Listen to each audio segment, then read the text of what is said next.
This video is brought to you by Brilliant. Today, France gets its youngest ever Prime Minister as Macron reshuffles his government. Joe Biden rejects calls to sack his defense secretary, and a notorious cartel leader escapes in Ecuador. From TLDR News, this is your daily briefing for Tuesday the 9th of January 2024.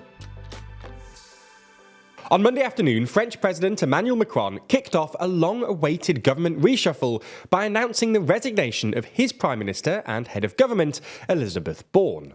Resignation may be a polite way of putting it, as in her resignation letter, Borne suggested it was not her preferred plan of action, referencing Macron's desire to appoint a new Prime Minister.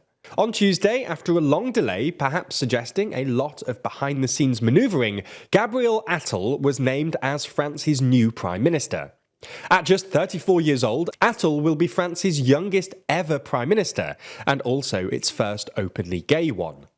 He rose to prominence as government spokesperson during the COVID pandemic, and prior to appointment as Prime Minister was Education Minister, a role in which he notably announced a ban on schoolchildren wearing the abaya.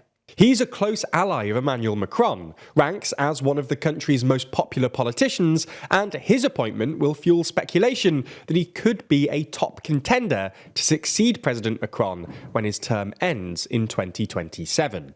The decision to replace Borne, who was appointed Prime Minister after Macron won re-election in April 2022, is seen as an attempt to relaunch Macron's government for its final 3 years, after a series of difficulties and crises. Despite being re-elected, Macron's centrist alliance would lose its parliamentary majority just a few months later, at the June 2022 legislative elections, making the passage of his flagship reforms incredibly difficult.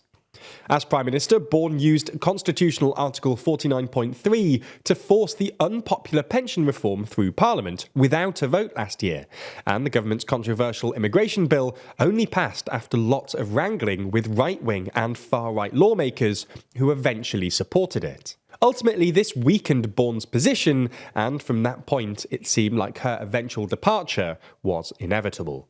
Despite Attal's popularity and the desire for a fresh start, he ultimately faces the same challenges as Borne, the main one being a National Assembly in which the Macronist alliance is the largest grouping but does not have a majority.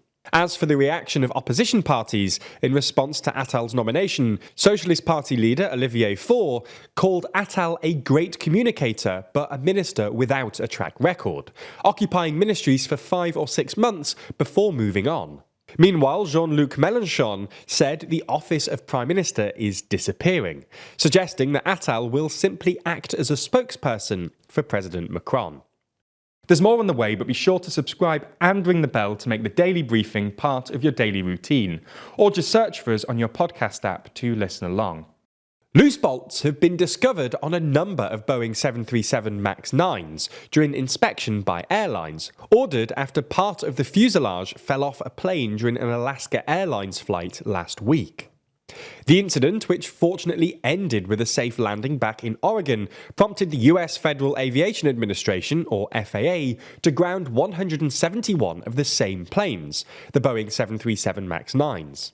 Since then, Alaska Airlines has said it's found some loose hardware on some of its MAX 9s, while United Airlines said it found some bolts in need of additional tightening around the door plug, which is used to seal unused exits on planes and was the part that was dramatically ripped off mid-flight.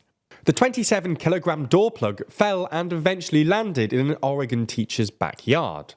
The discoveries put even more pressure on US aerospace giant Boeing, which was already left facing questions after the Alaska airline incident. Boeing said, "Safety is our top priority, and we deeply regret the impact this event has had on our customers and their passengers." For now, the planes remain grounded while investigations continue until the regulator deemed the 737 MAX 9s safe to fly.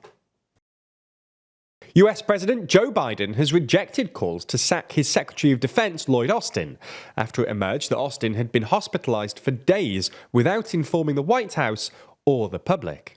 Last week, it was revealed that Secretary Austin had been put into intensive care on January the 1st, following complications following an elective medical procedure in late December, with his duties being transferred to Pentagon Deputy Chief Kathleen Hicks, who reportedly was not told why Austin was absent until January the 4th. It was on that same day, 3 days after Austin was hospitalized, that the Pentagon finally informed President Biden and the White House and then released a public statement on the 5th of January. Austin, who is now out of the ICU but remained working from hospital as of Monday, admitted that he could have done a better job ensuring the public was appropriately informed, adding, "I commit to doing better." At a time when the US is juggling multiple security crises, including the conflict in Gaza and wider Middle East, Austin's undisclosed absence naturally raised concerns and appeared to be a breach of protocol for cabinet officials. As such, a number of Republicans called for Austin to lose his job. Biden's press secretary said the president continues to have complete confidence in Lloyd Austin, and the White House said it would review its procedures so that we can learn from this and see if any processes need to be modified. Ecuador is on high alert after a notorious gang leader has escaped from prison, prompting President Daniel Noboa to declare a state of emergency. More than 3,000 police officers and armed forces members have been deployed to track down Jose Adolfo Macias, also known as Fito, leader of the Los Choneros cartel, after he vanished from Guayaquil prison on Sunday. The 60-day state of emergency includes a nightly 11 p.m. to 5 a.m. curfew, and President Noboa said it grants the security forces all the political and legal support for their actions. He also said on Monday that he had authorised security forces to take back control of the country's prison system, which has been lost in recent years.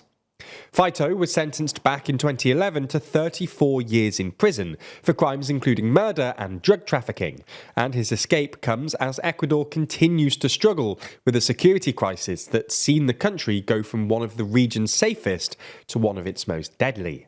Insecurity and violence was a major theme in this year's election, which was marred by the assassination of a presidential candidate, allegedly by criminal gangs. And finally, we end with the news that the South Korean parliament has approved a bill banning the slaughtering and selling of dogs for meat.